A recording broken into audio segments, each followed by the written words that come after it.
Today we're going to be feeding all of my fish as well as giving you an update on all of the aquariums. I'm feeding all of my fish in today's video because it's going to be the last time I'm actually able to for like 8 days. So I'm also going to have to get my wife out here and teach her how to do everything while I'm gone. So let's start with the 700-gallon aquarium. It's absolutely grown in immensely. I don't have time to trim it, or I would have. I actually just got the word that on Friday, I gotta be in India on Monday, so I have very little time to prep everything, but the 700 is doing fantastic. If you don't remember though, we've got a Fahaka puffer.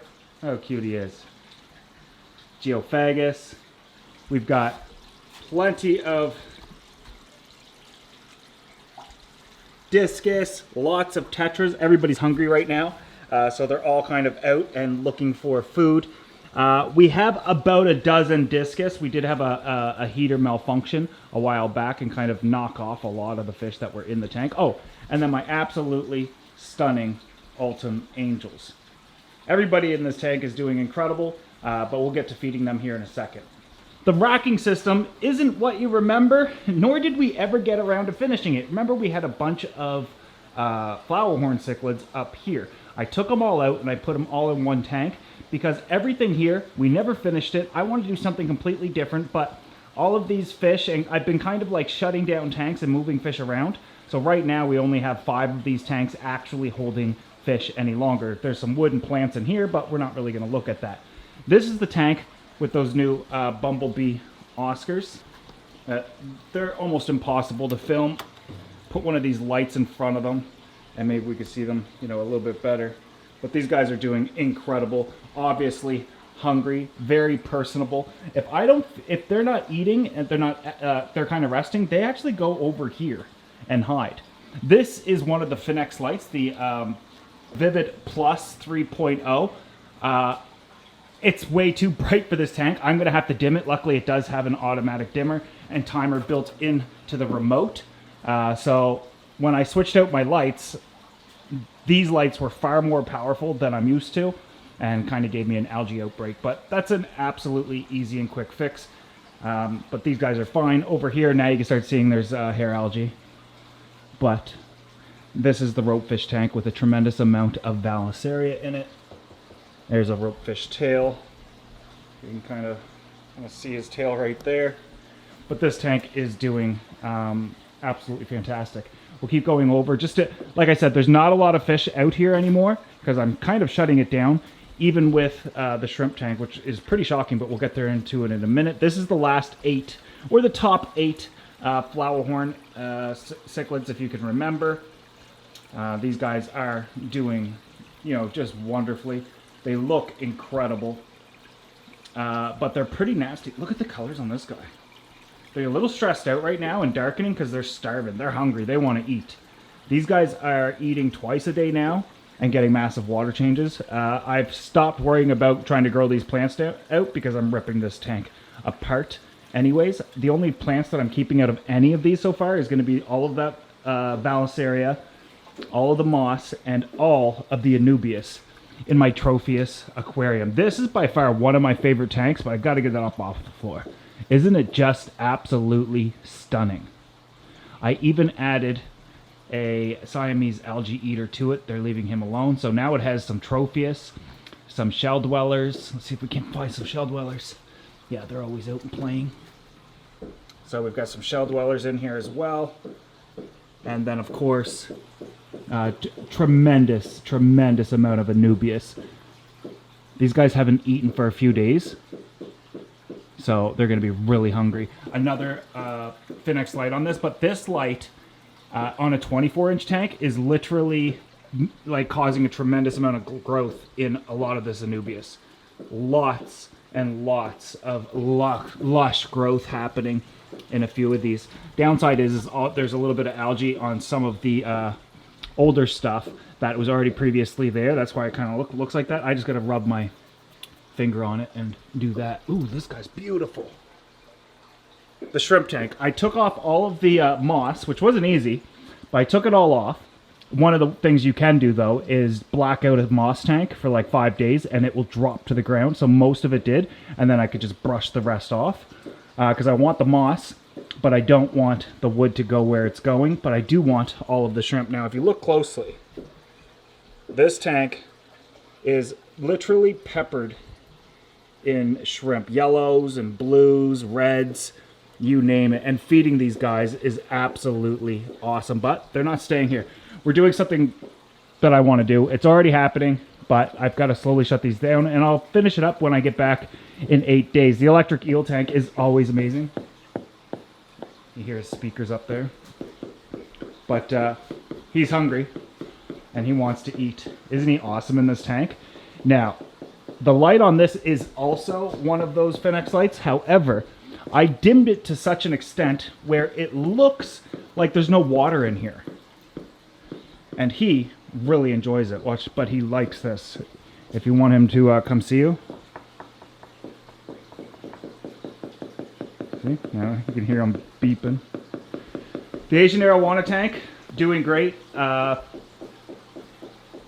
Doing fantastic. I just turned his lights on to show you guys, but I got to clean this tank up. He's technically getting moved, and this tank's technically getting shut down as well.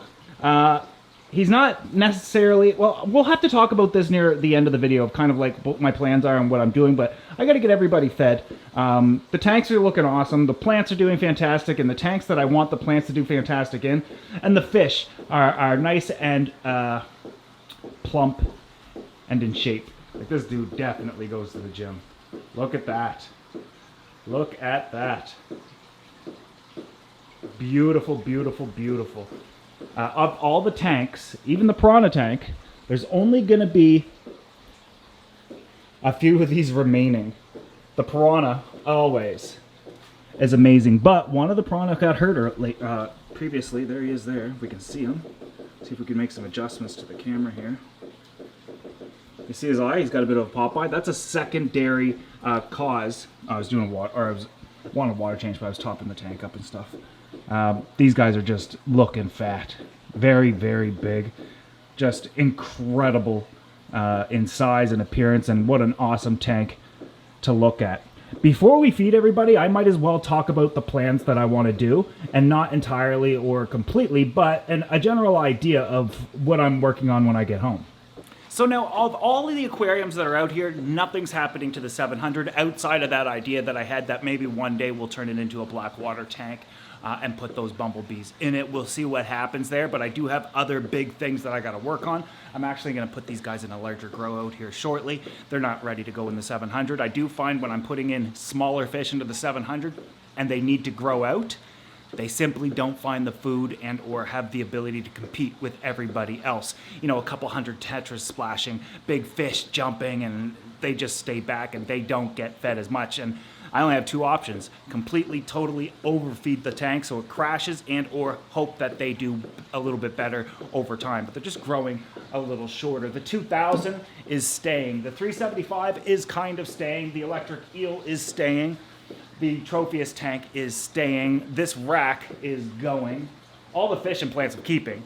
But I'm going to do a row of 180s, and I want them to be like really nice display tanks. One with my Tropheus, one with the electric eel, and then of course I might just use one of them to do the Oscars. And then I want a rack of 15 so I could do a little bit of breeding and shrimp and stuff like that in them. Here's the shocker. So that 180 is going to go into the wall. Everything you see here will be gone, except it'll look a lot better once I get finished with it. I want the 375 back as being a room divider where the electric eel is right now. I want the background off, and I don't know if I want plants in it, or I might just do bare bottom for the Asian arowana. And then that leaves that wall completely empty. Now here's what I'm doing, and like I said, it's already in motion, but I've got to go. I got to leave in the morning, so I'm not going to be able to get much done. I already got all the tanks here. I'm not going to tell you what size they are, but you guys kind of like voted and guessed on Facebook, I think it was. And I'm going to build, well, I'll show you. So, hopefully you can still hear me. 375 just shimmies right over to here where it originally was in the gallery. It would leave me about 3 feet in between, maybe 4 feet. This going up into that wall, that new racking system, it's not even going to be a racking system. I want the 180s to be really nice displays. Before I go any further, I really need to explain something. Whenever I travel, and you guys know that I just came back from California, New Jersey, etc., and I'm touring all these fish rooms and stores and you name it, and now I'm about to go somewhere internationally tomorrow. That's going to be a big game changer for me as well. But when I travel, I always come home jealous. I would love to say inspired, but I'm not. I'm jealous. My aquarium gallery revolves around what does YouTube want, what do you guys want, and I always try to do something I like, but I also have to, I hate doing that. I come back jealous because other people don't have to worry what anybody thinks. They're breeding, they've got display tanks, they're doing a little bit of everything, and that's what I want to happen in the aquarium gallery. I no longer want display tanks. 8 years now, I showed you what was possible, introduced you to a ton of fish, popularized a ton of items, etc., you name it, but now I want to get back into my breeding. Now I want to do, we'll get there. I'm going to take all those tanks that are out there, and they're going to fill that entire area stacked 3 high. I know that sounds ridiculous, but those tanks aren't 24 inches tall. They're only 21 inches tall. We used to have 2 stacked here. And these, it doesn't matter. These ceilings are 99 inches. We'll get to that in the near future. I know it might not sound like the best idea right now, but trust me, I've already got the schematics. I've already created everything. As for filtration, I don't know. So maybe some sort of, we're going to have to DIY the rack. The lights, of course, I've got enough Phoenix lights, what I'm really excited about. I don't know if I'll scape them or I'll just do specifically breeding. I'm not sure. Let me know in the comment section below what you think I should do there. I'm thinking I'm going to do what I think I should do.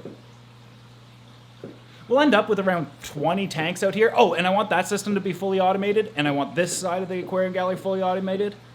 And the 15s probably individualized so I can use them as quarantines as well. So we'll have 3 180s along this wall, and then between 9 and 12, 15 gallons over on the side there. Oh, and everything's going to be the same height. It's going to look good in here again. I know how crappy things are right now. The piranha tank's not happening anything there. 700 is going to stay there, obviously. Fish, I might change things. I might shut it down. I might do that black water idea, but this, we'll see. Anyways, let's feed everybody. So when it comes to the 700, and given that it is a community tank, this is an old spice container, cleaned it out. Look what's in it. Bunch of different types of pellets, flakes. I just mixed them all in because everybody likes a little something different. And sprinkle it in like as if I'm seasoning this tank. A little bit everywhere. Nothing crazy. A couple times a day. And they go nuts. Most of everybody will eat this. Now, one of the things I don't do is feed something else while I'm feeding this but to give you an idea, I also take some, I'll do bloodworm, I'll do brine shrimp, and I'll just toss a few of these in. I'll usually defrost these in like a little container first, so that when I drop them in, they're not full cubes, but these are already kind of defrosting. You know, this is one of the tanks my wife's gonna have to feed once, twice a day. So look, some of these guys are just beautiful. But Tyrese doesn't eat any of that, so we've got to give him something else. But what does Tyrese eat? He loves shrimp. He loves larger pellets. And to feed him... Sorry I feel a little bit rushed in this video. It's Sunday, and I got to be at the airport for 5 a.m. on Monday, and I still haven't packed yet. But he's going to get shrimp, and I just break them up, like pinch them with my hand like that. And then I make sure he's over here. And when I come to the tank, he usually is. And then, since he's kind of, the other fish will come over and try to get him too. But once he turns around, there he is there. See how he camouflages? Once he turns around, he'll see it, and he starts eating it. But we got to be careful because the geophagus can bite those in one bite. Now, I usually don't have to break up his food, but because there's so many other fish in the tank, I do, so that he just bites it in one bite. He's kind of like my little baby where I just cut his food up for him. Look how beautiful he is. Look at his coloration. Look at his striping and striations. He's just a well-behaved young man. A lot of people thought he wouldn't work in here, and the only thing that's not really working in here is the discus. Some of them are like really skinny. I mean, they'll go around the tank and eat, but I'm thinking I might catch him and put him in one of the new tanks. How will I catch him? I don't know, but we'll see. I was also thinking about taking out all of the hardscape and putting the Asian arowana in here, leaving a plant. I'm thinking about stuff all the time. I can't stop fiddling with my tanks, and so what? They're my tanks. Anyways. The electric eel. Same idea. I hate when that buzz. That's why I shut the speakers off. That clicking and zzz, it's sensing his electric organs. I'll literally feed him a handful. 1, 2, 3, 4, 5, 6, 7, 8, 9, 10. Let's just give him 10 shrimp. Damn. Because he'll eat them all.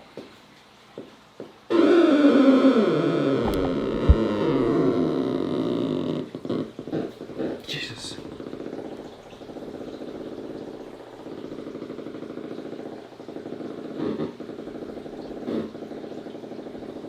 I didn't even have time to film him. He just ate them all.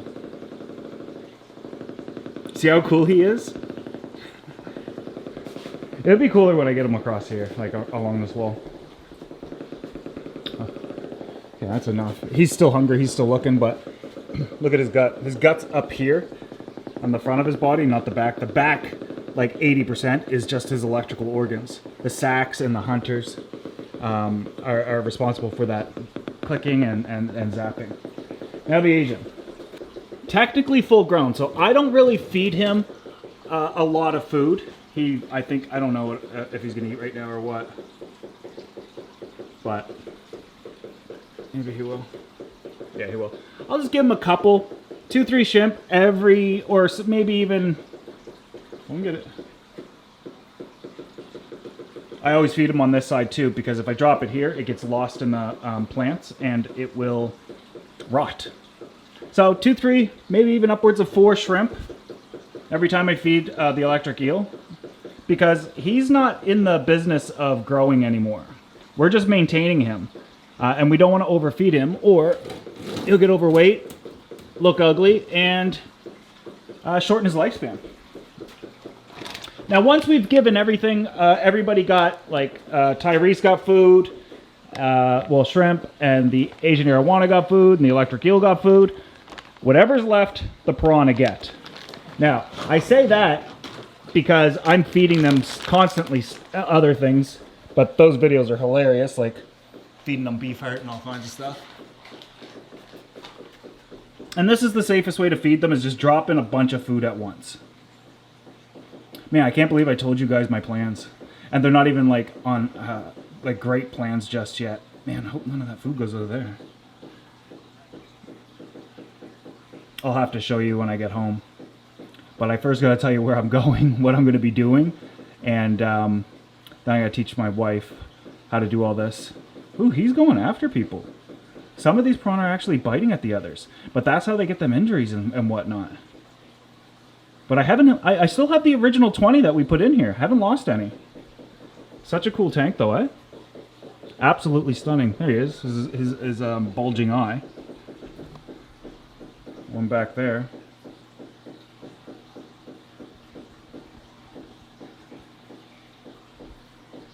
There we go. Yeah, very cool, guys. Very, very, very awesome tank. I love this tank. How to get that hose out though.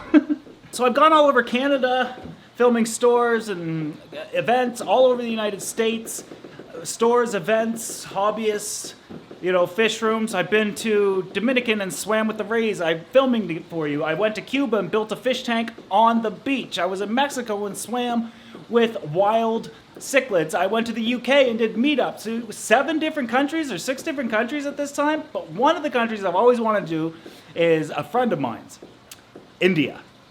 Specifically Kolkata. I want to go see what their hobby is like, what their fish tanks are like, what type of fish they're keeping, what type of equipment, water parameters. I want to know things about their industry. What are their fish stores like? What is their fish farms like? I want to go and document it, all of it. And luckily it's my friend Retish's birthday, so I'm going there to celebrate that as well. But this is, of course, not a cheap trip, so it's being provided by Retish's company, Jack Olival.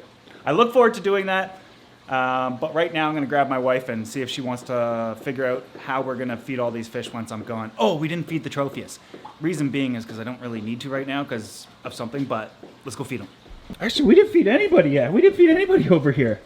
Okay, let's give these guys some pellets. Now, Flowerhorn will eat the pellets even if they touch the ground, whereas the Oscars won't. They're so bougie.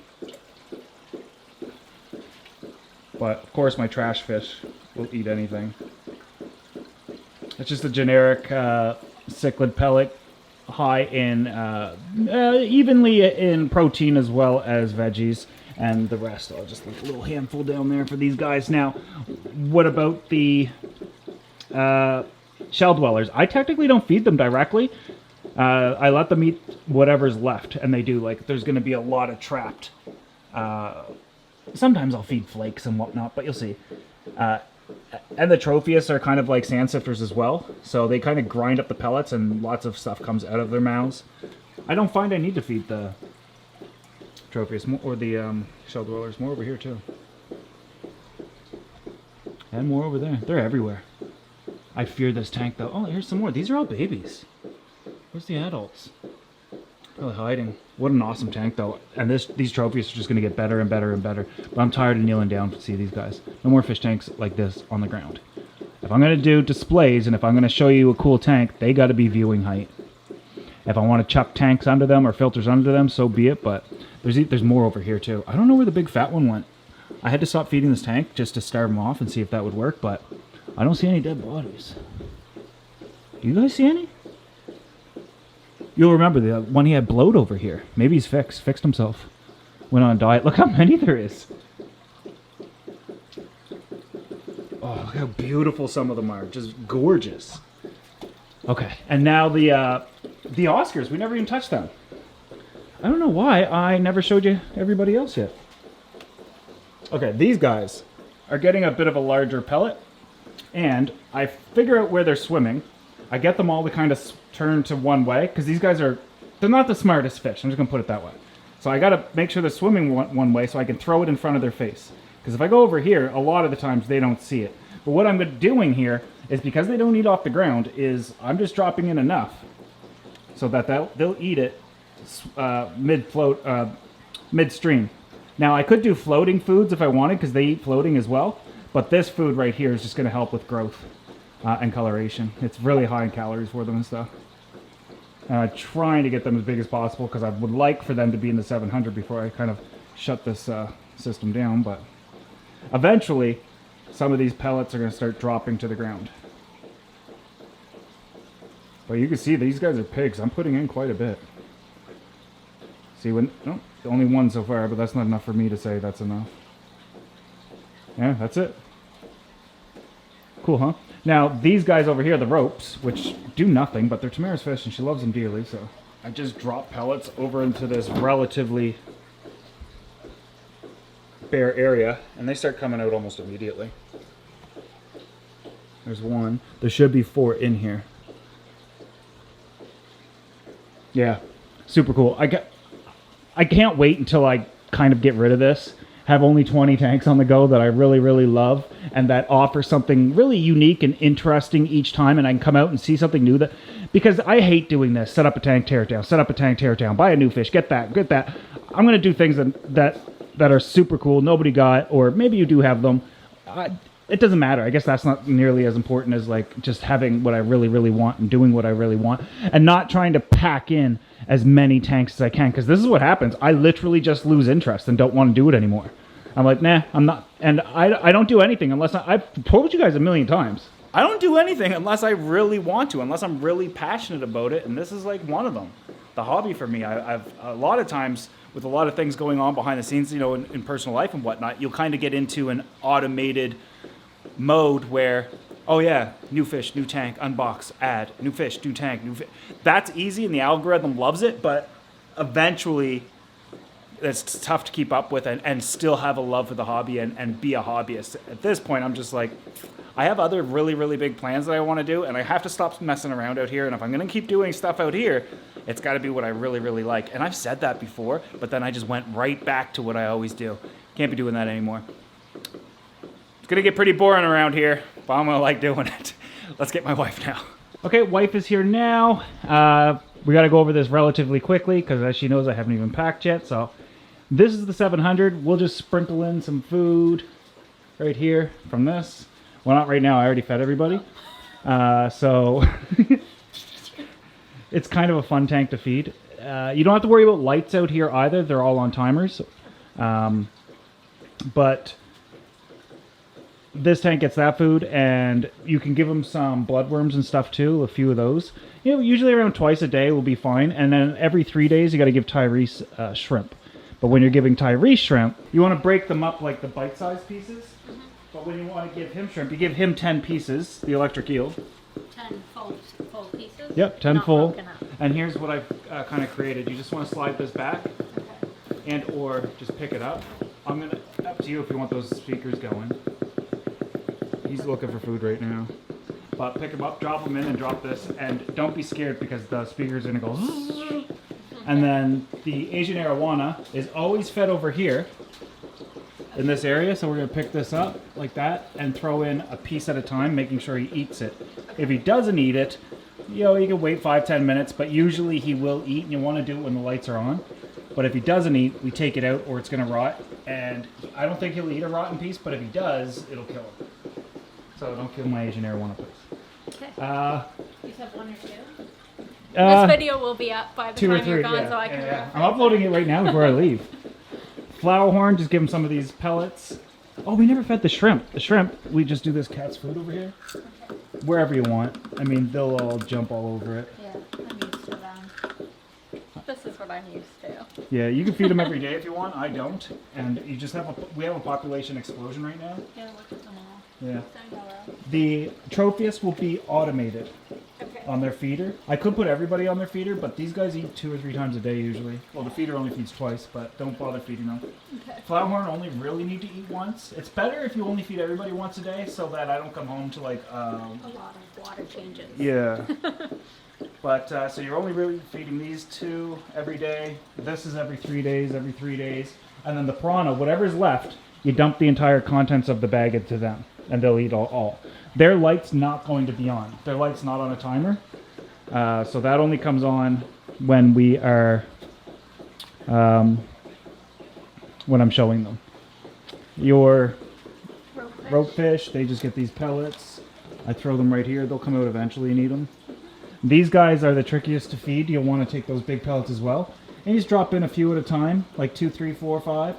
And they're going to eat them mid-water. As soon as the pellets, like 2 or 3, touch the ground, they're not hungry anymore. But you don't want to dump them all in at once. They take a few minutes to feed. Okay. And each of them eat 2 or 3 pellets, so they eat quite a bit. And they should eat daily. The water changes are done. All these lights are automated and on timers. That's it. You shouldn't have to do anything else. Alright guys, that's it for me too. I'll upload this video. Sorry about the beginning of this video. I have to use my wife's tiny little camera to travel with this time. The audio is going to be better than the last time I traveled. When I was in California and even New Jersey, I butchered the audio. So I have so many of those videos I'm just not going to upload because the audio is so darn bad. Maybe I'll put them on members only if they really want to see them. I got like 6 videos of stores and fish rooms and stuff, and I tried to fix it, but every time I travel with my big cameras, they get damaged in one way or the other. And with my wife's, I went through the settings and I screwed up the image stabilizer somehow. So the majority of this video, it's like this weird shaky look to it. I don't know. But I fixed it now, and it'll be fine moving forward. And I was nervous about traveling 30 hours with this in a small backpack type of thing, because I do got to put it in my backpack. Let me know what you want to see in India. I'm uploading this right now. I'll read your comments tomorrow. See you in the next one. I might even go live from India. Let me know if you want to see that. Okay, bye for now.